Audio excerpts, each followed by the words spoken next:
Hello boys and girls, and welcome to this video lesson about Henry II the Plantagenet, the Magna Carta, the Model Parliament and the Lollardy movement. So Henry II, the Plantagenet, made the monarchy stronger. He changed the system concerning the military service and allowed the barons and the knights to pay a sum of money called shield money in exchange for their military service. With this money, the king could pay well-trained professional soldiers for his military expeditions. Henry wanted above all a new and stronger system of justice. He wanted to solve the problem of those clergy who had committed common crimes and were up to then judged only by the bishop's court, thus escaping the law of the land. With a body of laws called the Constitutions of Clarendon, the king stated that those clerical people should be judged first by the king's court, then by the bishop's court, which could deprive them of the holy orders, and after this by the king's court again for the final punishment. But Thomas à Becket, Archbishop of Canterbury, who had been the king's chancellor and friend, opposed him. Henry II sent him to exile in France for 7 years. When he returned, 4 of the king's knights murdered him in his own cathedral in 1170.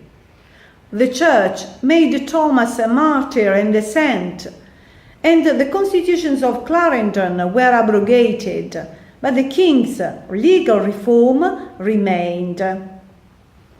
He passed the common law of the land. This law was not based on the principles of the Roman and the common laws, but it was free and independent, as it was based on a great number of previous cases and decisions taken by the royal court in preceding trials.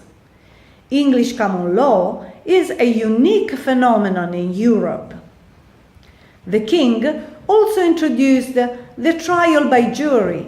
The members of the jury had no power of decision, but they were witnesses to the facts.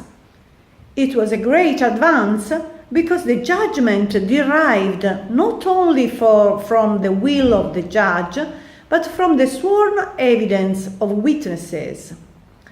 When Henry II died in 1189, England lost a great king. After his death, England had a very different monarch, Richard I, called the Lion-Hearted, who cared more for his own glory as a knight-errant than for his own country. He joined the Third Crusade, giving the government of the country to his brother John, a cruel, selfish man who oppressed these people with excessive taxes. Back from the crusade, Richard went to France to defend his possessions against the King of France, but he was killed in a dispute in 1199. When John, called Lackland, became king after his brother's death, he continued to impose exorbitant taxation to barons and people, until when, in 1215, all the feudal nobility, the high clergy and the citizens of London obliged him to sign the Magna Carta, which recognized some fundamental principles of freedom for his people. It contained 2 important rules. No taxes could be imposed without the consent of a council of noblemen, and no man could be imprisoned or executed without a fair trial. The successor of John Lackland, Henry III, was devoted to the Pope. His devotion to the Church of Rome led him to act against the interests of England. His misgovernment caused a rebellion led by Simon de Montfort, Earl of Leicester, who defeated the king's forces and ruled the country after imprisoning the king.